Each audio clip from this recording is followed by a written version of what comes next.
जय हरी. एकादश स्कंध भाग 198. 25व्या अध्यायात सुरुवातीला नाथ महाराज सांगतात, भगवद्गीतेच्या 17व्या अध्यायामध्ये कर्ता, कर्म, श्रद्धा इत्यादी गोष्टींचे सात्विक, राजस आणि तामस प्रकार सांगितले आहेत. त्याचप्रमाणे या अध्यायामध्ये सत्व, रज आणि तम यांची लक्षणं सांगून मग कर्म, धर्म, काल, स्थान, कर्ता, अहंकार, आहार हे इत्यादींचे सत्व, रजतमादी 3 प्रकार सांगितले आहेत. हे 3 गुण एकमेकास सोडून कधीही राहत नाहीत. तसंच जोपर्यंत माणूस देहबुद्धीत असतो तोपर्यंत गुणांची सत्ता त्याच्यावर चालते. ती नाहीशी होण्यास विवेक आणि वैराग्य दोहोंचा उदय होऊन खरी शरणागती यावी लागते. विवेक आणि वैराग्य उत्पन्न होण्यास सत्वगुणाची वाढ फार उपयोगी पडते. आत्मज्ञान धारण करणारं मन तयार होण्यास सत्वगुण फार उपयोगी पडतो. म्हणून वेदांतावरील सर्व ग्रंथात सत्वगुणाची लक्षणं विस्तारानं सांगितलेली आढळतात. साधकानं कसं असावं ते सत्वगुण सांगतो, तर त्यानं कसं नसावं हे रज आणि तमगुण सांगतात. सद्गुरू हे कसे, तर सद्गुरू हे गुणातीत. आणि खरं म्हणजे नाही का, नाथ महाराज जेव्हा केव्हा कोणत्या गोष्टीला प्रारंभ करतात तेव्हा आधी सद्गुरूंना वंदन करतात, सद्गुरूंची लक्षणं सांगतात, सद्गुरूंचं कौतुक करतात.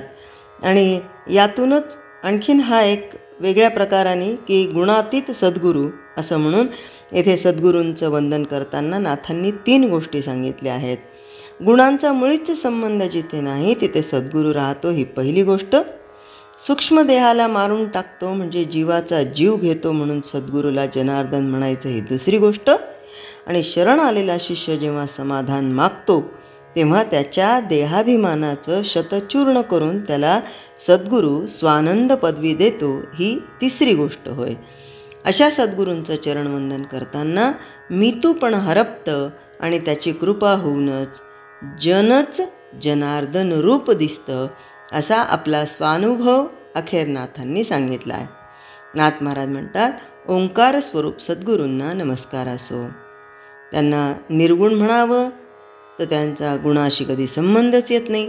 गुणांशिवाय निर्गुणतेला अर्थ नाही. निर्गुणपणा आणि सगुणपणा दोन्ही अंगाला न शिव देणारा सद्गुरू पूर्ण अगुणी आहे. सद्गुरू पंचमहाभूतांचा आणि लोकांचा संहार करतो, म्हणजेच लिंगदेहाचा नाश करून जीवाला जीवपणानं तो ठार मारतो. तरी सद्गुरू मोठा कृपाळू आहे. देहाभिमानी लोकांना ते कृपाळूपण कळत नाही.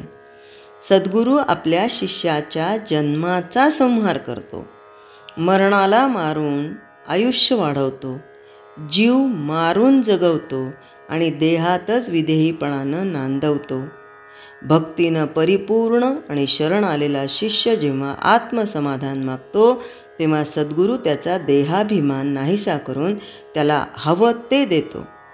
आवडीनं सद्गुरूच्या नामाचं स्मरण केलं की अहंकार एकदम विरतो आणि जीवाचं बंधन तुटतं. सद्गुरू अगाध आणि गहन आहे.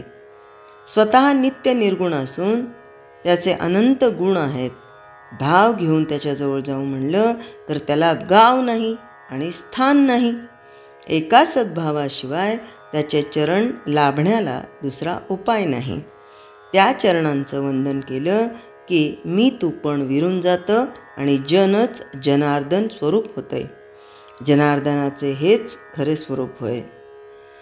यापुढे नाथ महाराज सत्वगुणांची लक्षणं सांगतात. मानवी जीवनात जे जे काही अभिजात, सुसंस्कृत, सुंदर आणि शीलवान आहे ते सर्व सत्वगुणानं ध्वनित होतं. त्यातल्या त्यात मानवी उत्तमपणाला भगवंताच्या आवडीची जोड दिली म्हणजे संतांना मान्य असलेला सत्वगुण तयार होतो. नाथ महाराज सांगतात की तर्कानं प्रकृती पुरुष संबंध ध्यानात आला तरी जोपर्यंत गुणांवर पूर्णपणे जय मिळाला नाही तोपर्यंत देहाभिमान राहून सुखदुःख अनुभवास येतं. दांडा वृक्षापासून तयार होतो पण कुऱ्हाडीला मिळून सर्व वृक्षाचं छेदन करतो.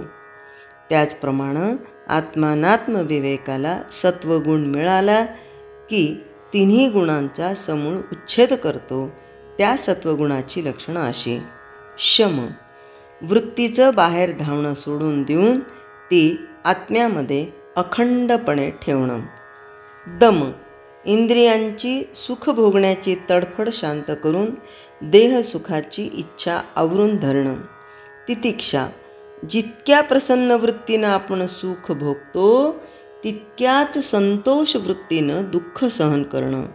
इच्छा, मी कोण, कुठला, माझं स्वरूप काय, मी निष्कर्म आहे की कर्मानं बांधलेला आहे, असा आत्मविचार करणं.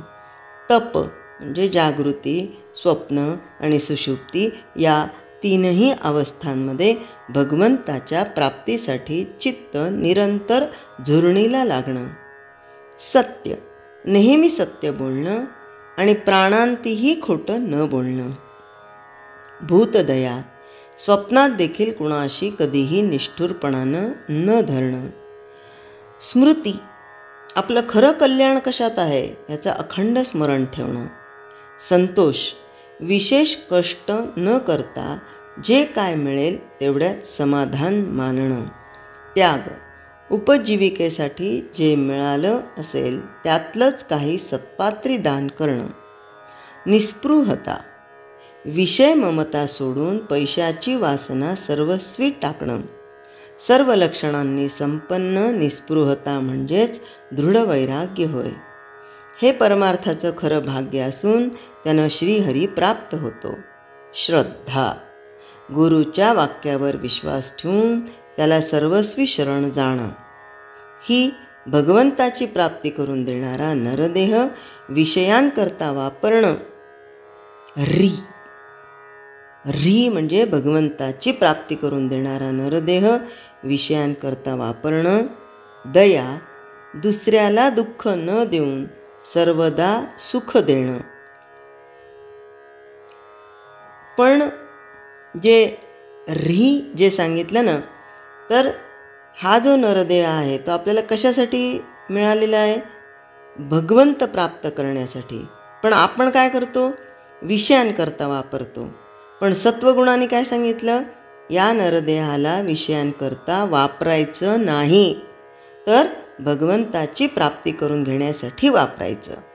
यानंतर दया, दयेमध्ये काय येतं? दुसऱ्याला दुःख न देऊन सर्वदा सुख देणं.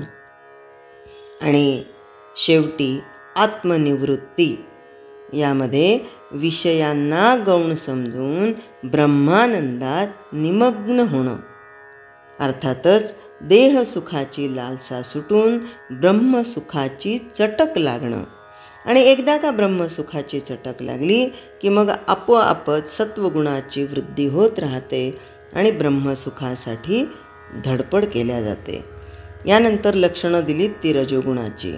संपूर्णपणे मानवी दृष्टिकोन असणं याला रजोगुण म्हणतात. हे जग खरं असून त्यातील पुष्कळ भोग आपण पुष्कळ भोगावे आणि ते मिळवण्यास जरूर ते श्रम करावे असा रजोमय दृष्टिकोन असतो. यातले जे रजोगुणाचे लक्षणं आहेत त्यापैकी पहिलं आहे काम. काम, विषयांचा सारखा वाढणारा हव्यास. इहा, कामाची क्रिया पूर्ण होणं. मद, संपादिलेल्या विद्येचा अतिशय दर्प वाटणं. तृष्णा, कितीही पैसा मिळाला तरी मनाची तृप्ती न होणं. आशा, देवाजवळ प्रापंचिक सुख मागणं, पैसा यावा म्हणून देवपूजा करणं. यानंतर भेद, माझं तुझं यावर रचलेले प्रपंचाचे हे जे भान ते स्फुरणं. मग सुख, विषय सुख हेच उत्तम मानणं. उत्साह, युद्धामध्ये वीरश्री, प्रपंचात पुत्रप्राप्ती आणि विवाह समारंभादी प्रसंगात उत्साह वाटणं. यानंतर यश, वादात जय, शत्रूचा पराभव आणि नावलौकिक पसरणं. यानंतर प्रीती, आपली स्तुती आपण ऐकणं. हास्य, विनोदाची आवड असणं. वीर्य, हे प्रबळ शरीरबळ दाखवणं. बलोद्यम, राजसत्तेच्या बळावर व्यापार करणं. शिरजोरपणानं व्यवहार करणं आणि न्याय सोडून मोठा स्वार्थ साधणं. यानंतर तमोगुणांची लक्षणं सांगतात. माणसांमध्ये सुद्धा काही व्यक्ती कमालीच्या स्वार्थी, कृपण, दुष्ट किंवा हीन वृत्तीच्या असतात. देहानं माणूस दिसले तरी हे असे पुरुष मनानं पशुच असतात. त्यांचं हे वर्णन केलेलं आहे. यामधले जे तमोगुण आहेत त्यामधला पहिला क्रोध, कामाची पूर्ण वाढ झालेली स्थिती. नंतर लोभ, अत्यंत कृपणपणा, अनृत, खोटं भाषण, हिंसा, परपीडा, याच्छा, आशाळभूतपणा, दंभ, मानासाठी हापापणं, क्लम, अत्यंत श्रमानं आलेला थकवा, कली, विनाकारण कलह करणं, शोक, हाहाकार, मोह, भ्रमाचा पूर, विषाद, अंतःकरण पोळणारं दुःख, आर्ती म्हणजे अतिसंपात, अतिसंताप, निंदा, खोटे आरोप करणं, आशा, अतिलोलुपता, भय, मोठी भीती, निद्रा, मोठा आळस, अनुद्यम म्हणजे निरुद्योगीपणा, सगळे उद्योग सोडून अत्यंत सुस्त असणं. हे झाले सत्वगुण, रजोगुण आणि तमोगुणांची लक्षणं. जय हरी. स्तोत्र, मंत्र, संपूर्ण भगवद्गीता, एकनाथी भागवत आणि श्रीमद भागवत कथा नित्य ऐकण्यासाठी आणि त्याचबरोबर डोहाळे, पाळणे, उखाणे आणि खास महिलांसाठी किचन टिप्स हे ऐकण्यासाठी माझ्या या चॅनलला आपण अजून सबस्क्राईब केले नसेल तर एकदा नक्की सबस्क्राईब करा आणि हो, लाईक व शेअर करायला विसरू नका.